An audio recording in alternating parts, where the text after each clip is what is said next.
কথায় বলে যে যায় লঙ্কায় সেই হয় রাবণ। আজকে রাবণ হয়ে গিয়েছে, ক্ষমতার স্বার্থে জনগণের রক্তের কথা ভুলে গিয়েছে বর্তমান বিএনপির সরকার। যেই নতুন রাজনীতি আমরা বলি, আমাদের দায়িত্ব হচ্ছে সেই শ্রমিকের অধিকার পূর্ণাঙ্গভাবে এই বাংলাদেশে নিশ্চিত করা।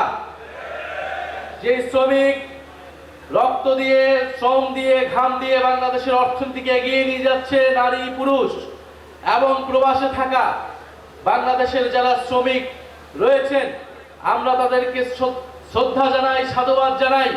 কিন্তু দুঃখের বিষয় শ্রমিক ভাইগণ, আমরা আশা করেছিলাম বাংলাদেশের যে নতুন সরকার গঠিত হয়েছিল, সেই নতুন সরকার শ্রমিকের রক্তের উপর দিয়ে গঠিত হয়েছে, ছাত্রদের রক্তের উপর দিয়ে গঠিত হয়েছে, জনগণের রক্তের উপর দিয়ে গঠিত হয়েছে।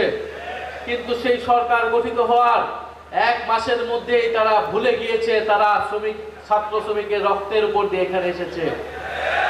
তারা ছাত্র শ্রমিক জনতার রক্তের উপর দিয়ে যেই নতুন বাংলাদেশ, যেইখানে নির্বাচন হয়েছে, গণভোট হয়েছে, তারা সেই গণভোটের সাথে বেঈমানি করেছে। সেই গণভোটের সাথে বাংলাদেশের জনগণের সাথে তারা গাদ্দারি করেছে, প্রতারণা করেছে, বিশ্বাসঘাতকতা করেছে। ফলে বর্তমান সরকারকে আর জনগণের, শ্রমিকের, ছাত্রদের পক্ষের সরকার বলার কোনো সুযোগ নাই। এই সরকার একটা গণবিরোধী সরকার, গণতন্ত্র বিরোধী সরকার। যারা বিগত 16 বছর গণতন্ত্রের জন্য সংগ্রাম করেছে, ক্ষমতায় আসার পরে তারা গণতন্ত্রের বিরুদ্ধে সংগ্রাম শুরু করেছে। কথায় বলে যে যায় লঙ্কায় সেই হয় রাবণ। আজকে রাবণ হয়ে গিয়েছে, ক্ষমতার স্বার্থে জনগণের রক্তের কথা ভুলে গিয়েছে বর্তমান বিএনপির সরকার। এই সরকারের কাছে আমরা আর আশা করতে পারছি না। 70% মানুষের ভোট, যেই ভোটকে তারা অস্বীকার করে দিয়েছে।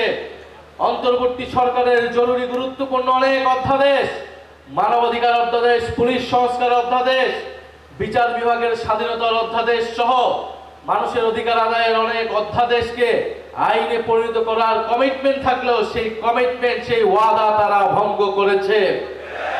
বাংলাদেশের রাজনীতিতে যারা ওয়াদা ভঙ্গ করেছে তাদের পরিণতি কিন্তু খুব ভালো হয় নাই।